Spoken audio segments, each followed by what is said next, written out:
Hola a todos, les habla Ricardo Serrano en una nueva nota, una nueva transmisión para este canal, su canal de YouTube, Un Venezolano Informa.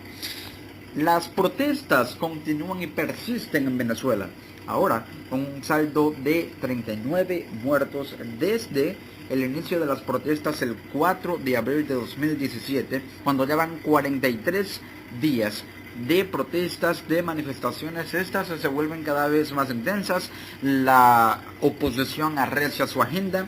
y la llena de ideas porque desde que se convocó la marcha, la llamada Marcha de los Abuelos, donde se registró represión, y más que todo por el caso emblemático de un funcionario de la Policía Nacional que arrojó gas pimienta sobre la cara de un manifestante de la tercera edad cuando esa movilización se dirigía a la sede de la Defensoría del Pueblo en Caracas. Hubo muchas quejas, las personas de la tercera edad se pronunciaban porque exigen seguridad social, exigen un cambio de gobierno, un gobierno que les pueda brindar una seguridad social que no tienen con este gobierno. Es así pues que luego de ese día, ya para el domingo, se daba la Marcha de las Madres, por el Día de las Madres en Venezuela. Se convocaba a esta movilización, las madres en protesta por los caídos, en homenaje a los hijos de esas madres que perdieron a sus hijos en las protestas, y que muestra el dolor de la sociedad femenina, la comunidad de las madres en Venezuela por estas pérdidas en medio de un convulso contexto político y social. Pero hay que destacar, ya fuera de las fronteras venezolanas, que de alguna manera la presión internacional está repercutiendo porque se propaga el mensaje, y el mensaje es que en Venezuela las cosas no están bien, y esto se evidencia por muestras de apoyo incluso a Venezuela, como por ejemplo en el Times Square en Nueva York, donde se proyectó en una pantalla LED gigante allí en la ciudad de Nueva York lo siguiente: please use hashtag SOS Venezuela and help Venezuelans fight against a dictatorship regime. Let the world know about it. It is a humanitarian crisis. Por favor, usa el hashtag SOS Venezuela y ayuda a los venezolanos a pelear contra un régimen dictatorial, contra ese régimen dictatorial. Deja que el mundo conozca lo que pasa en Venezuela. Es una crisis humanitaria, así se proyectaba en las pantallas del Times Square en Nueva York. Pero los pronunciamientos políticos también se están haciendo notar, marcan la pauta. Por ejemplo, el presidente de la Argentina, Mauricio Macri, dijo lo siguiente: sigo sin ver la salida en Venezuela, siempre parece que hay un escalón más hacia el infierno. A esto hay que comentar que a medida que se polarizan más los discursos de ambos bandos políticos, estos afinan sus estrategias para derrotar al otro mientras el país decae, y eso hay que tenerlo muy en cuenta, y es lo que puede conllevar a un punto de colapso, a un punto de quiebre, porque el punto de inflexión ya se dio cuando el TSJ decidió abrogarse las funciones del Parlamento venezolano. Esto devino en ese llamado autogolpe contra el cual la oposición empezó a protestar, y fue el motor o el impulso político y de descontento social y político también que devino en estas jornadas de protestas y manifestaciones tan convulsas en el contexto político que vive actualmente Venezuela. Por su parte, el expresidente de Brasil, Fernando Henrique Cardoso,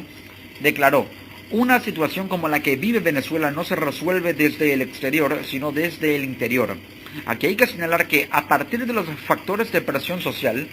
es decir, las protestas, y de transición política, que son las elecciones o unas eventuales elecciones, habrá un cambio de modelo que despejará los caminos. Pero a partir de la solución interna, a partir de no negociación política, porque el gobierno no está dispuesto a ceder claramente, sino a partir de la presión que logre que la presión internacional haga que un organismo como la ONU pueda enviar una misión a Venezuela que medie entre ambos factores y obligue a un camino, sea uno que perjudique al otro, que no le convenga al otro, porque así es la política, es lo que va a generar un cambio, un acercamiento, y una mediación podría de alguna manera hacer que el gobierno trate de adelantar las elecciones para medirse si hay alguna sanción acarreada por la ONU. Y si no es así, ya sería entonces el factor de presión lo que haría que la espera pueda de alguna manera ser menos demorosa, en el sentido de que las elecciones podrían llegar en diciembre de 2018, pero la protesta configuraría por lo menos las condiciones necesarias para que esas elecciones se hagan transparentemente. Y eso hay que tenerlo muy en cuenta. El factor presión, aunque no genera los cambios a corto plazo o a plazo inmediato, puede generar condiciones para que a largo plazo ese escenario sea factible, sea beneficioso, no para la oposición, sino para el país. El mismo expresidente de Brasil, Fernando Henrique Cardoso, dijo: la comunidad internacional puede ayudar,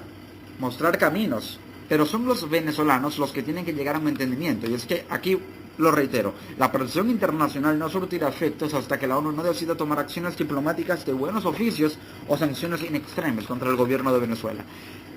Hay que señalar también que se dio una situación irregular en el gabinete ministerial, porque el 12 de mayo se publicó o fue publicado por el Ministerio de Salud una serie de datos en su informe de 2016 que señala que de 2007 a 2016 hubo un total de 11.466 niños menores de un año que fallecieron por enfermedades, 756 muertes maternas, 240.000 casos de malaria, una enfermedad que estaba erradicada en el país pero que ha vuelto, y se incrementó en 30% la mortalidad infantil. Por la publicación de estas cifras, el gobierno despidió a la ministra de Salud y la reemplazó. Así es. Estas son las cifras que el gobierno trata de hermetizar.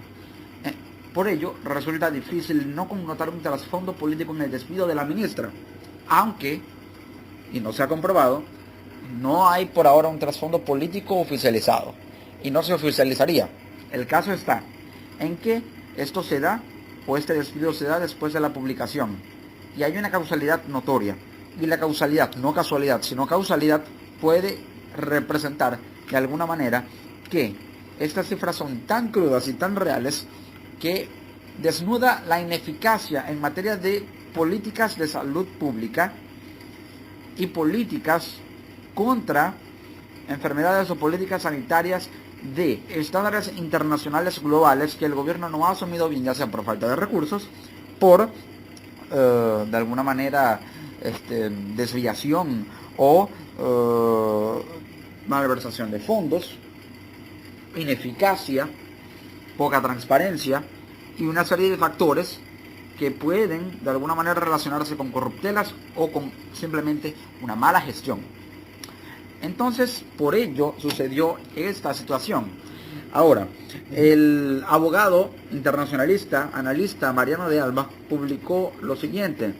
lo que el presidente Nicolás Maduro le habría comentado supuestamente a los generales de la Fuerza Armada Nacional Bolivariana vía el Cooperante. Lo publicó este medio digital periodístico, y esta información que Nicolás Maduro le habría participado a la Fuerza Armada sería la siguiente, o al parecer unas exigencias. Les habría comentado presuntamente, según este medio digital, el Cooperante, replicado por el abogado e internacionalista Mariano de Alba, y cito: la elección de los constituyentistas se será por voto directo, universal y secreto, descartando así que sean escogidos en elecciones sectoriales de segundo grado. 2. Se respetarán los periodos establecidos en la Constitución de 1999, es decir, que en diciembre de 2018 se celebrarán elecciones presidenciales. Habrá elecciones con un constituyente o sin constituyente, dijo Maduro. Así lo habría comentado. Entonces, claramente la estrategia de la constituyente pasa por ganar un mayor capital y un peso político y mayor poder sobre el Estado, para instaurar un Estado comunal que permita sentar las bases de un gobierno más aferrado al poder, en el sentido de que el control y de la militarización del gobierno y de la sociedad sea más amplia, y sea tan amplia que de alguna manera la sectorialización de la sociedad haga que los apoyos políticos se aglutinen en cada sector, para de esta manera dejar a la oposición sin una representación constitucional que le permita, de cierta forma, lograr un cambio mediante elecciones o no ser mayoría, es decir, un sistema electoral basado en colegios electorales al estilo de Estados Unidos, o por sectores que determinen la participación electoral y no por un voto general, sin dividir o segmentar a la población en campesinos, obreros, amas de casa, afrodescendientes, estudiantes, obreros, etcétera, o cualquier otro sector social en el llamado socialismo del siglo XXI en Venezuela. Pero la campaña internacional sigue. Por ejemplo, en Bruselas, Bélgica, en el aeropuerto de Bruselas,